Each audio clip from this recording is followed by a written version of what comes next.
Frogs in Space. One day in the woods, by the pond near the log, Lily was having a picnic with Shog when a ringing sound started on Lily's phone. It was her sister Millie, and she was alone. She wanted Lily to come over and play. She invited her over that very same day. Lily was thrilled as she'd really missed her, so Shog went with Lily to visit her sister. But when they arrived at her sister's place, Millie had such a sad look on her face. "What's wrong, Millie Frog?" Lily inquired. But Millie just sighed. "I'm so sick and tired. All the frogs around here are totally boring. An hour with them and I just start snoring. It's always the same. There's just nothing new. I want something fun and exciting to do. We could play hopscotch or marbles or jacks, or you could play bongos while I play my sax. We could go to the park or even the zoo, read books or play tennis or build a canoe. We could do art or make blueberry pie. There are so many marvelous things we could try."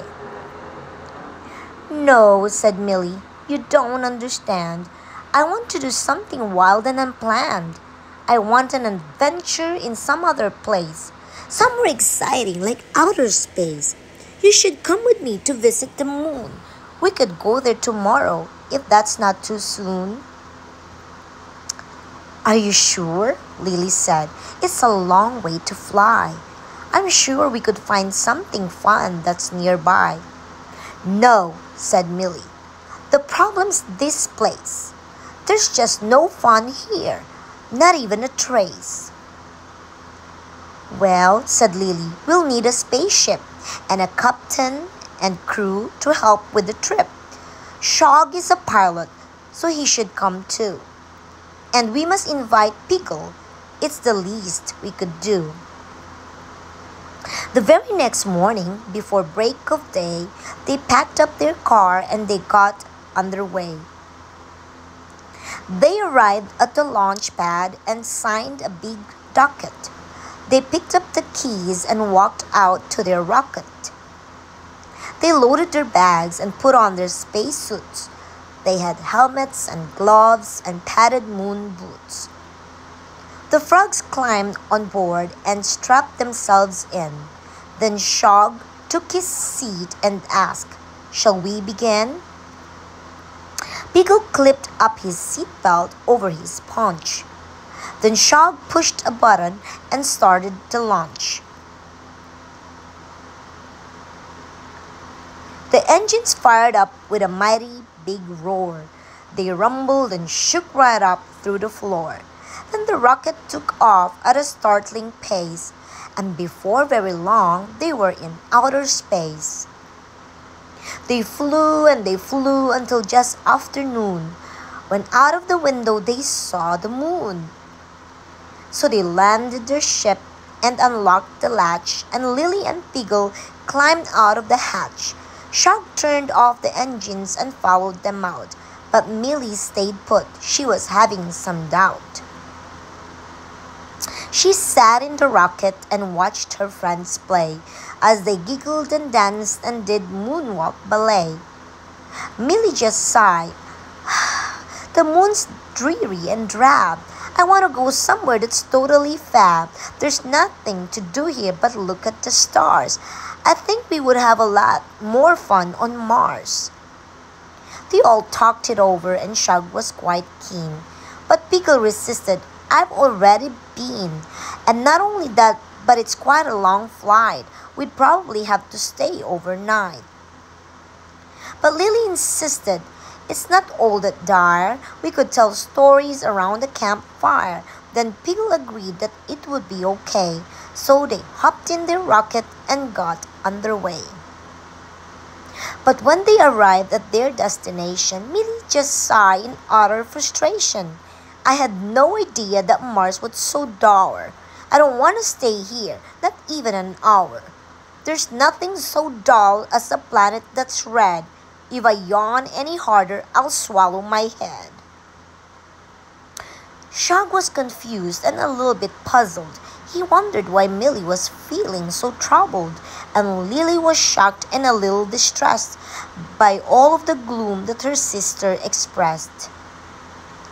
"Millie," said Piggle, "I know you feel blue, but that feeling will pass as all feelings do. Don't you know what you think affects how you feel? If you think something's dull, it won't have much appeal. If you just see what's wrong and don't look for what's right, you'll miss all the good things that hide in plain sight. Why, just out the window there's something you like. There's a little green clown and she's riding a bike." Millie wasn't convinced until she turned around, and there in plain sight was a cute Martian clown. Millie called to the clown, "Hey, where are you going?" And the clown smiled back, all happy and glowing. "I'm on way to the Martian Spring Fair. You should come with me. It's right over there. And bring all your friends for a jolly good time. There'll be music and rides and puppets that mime." Millie was thrilled that they were invited. The fun of their fair had them all quite excited. They rode the ghost train and a big roller coaster, and ate green chestnuts from a Martian nut roaster. They had hours of fun and a really long nap. Then they hopped in their rocket so they could go back. As they waved goodbye to the little green clown, Millie was pleased. She no longer felt down, but she wondered just how much fun there had been right under her nose that she'd never seen. So when she got home and she had a look round and couldn't believe all the great things she found. There were so many wondrous things everywhere that she just hadn't seen even though they were there. So she made a decision that she thought was wise. From that day forward, she'd open her eyes. With every new day, be it cloudy or bright, she would look for the good things that hide in plain sight. If you love this book, please take a moment to click here and leave a review.